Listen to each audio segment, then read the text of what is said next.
La maladie parodontale est provoquée par l'accumulation naturelle de bactéries à la surface de la dent et en particulier au ras de la gencive. Ces bactéries s'organisent en un réseau très structuré et complexe, formant un biofilm bactérien.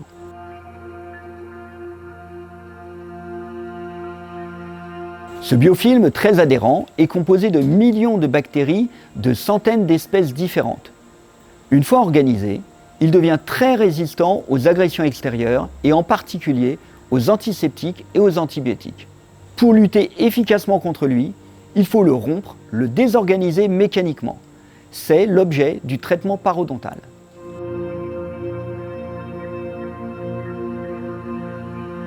Ce biofilm bactérien entraîne dans un premier temps une inflammation de la marge gingivale avec laquelle il est en contact. C'est la première étape de la maladie, appelée gingivite. À ce stade, les lésions provoquées purement inflammatoires sont réversibles. Si le biofilm bactérien est éliminé, la gencive retrouve son état d'origine. Par contre, s'il persiste, l'infection gagne alors en profondeur et en progressant sous la gencive, commence à détruire l'attache de la gencive à la surface de la dent, puis l'os qui entoure les racines. C'est le stade de la parodontite. Dès lors, il existe des destructions tissulaires permanentes. La parodontite aboutit donc à un déchaussement de la dent, à sa mobilité, puis éventuellement à sa perte. L'infection de la racine et de l'os alvéolaire est responsable de la formation d'abcès dentaires ou abcès parodontaux. La destruction de l'os peut s'étendre à la mâchoire et être responsable de la formation d'une communication oronasale et d'une infection nasale, mais également prédisposée à des fractures spontanées de la mandibule.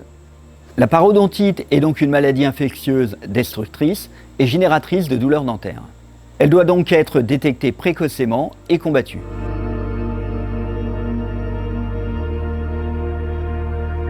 Le diagnostic repose donc sur deux événements complémentaires, l'examen clinique visuel à l'aide de petits instruments appelés sondes et l'examen radiographique dentaire.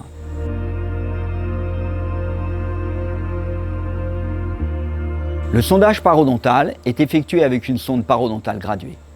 La sonde est introduite le long de la dent, sous la gencive, pour détecter la présence de poches parodontales.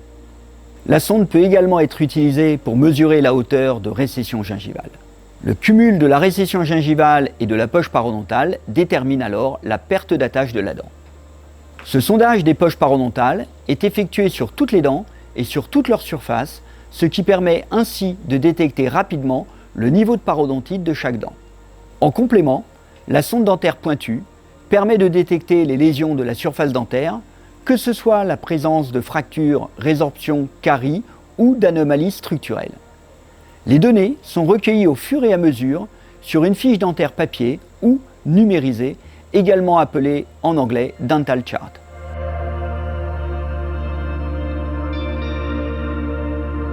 L'examen radiographique vient compléter l'examen clinique et permet à la fois de préciser l'étendue d'une lésion visible cliniquement, mais également de détecter des lésions non visibles cliniquement.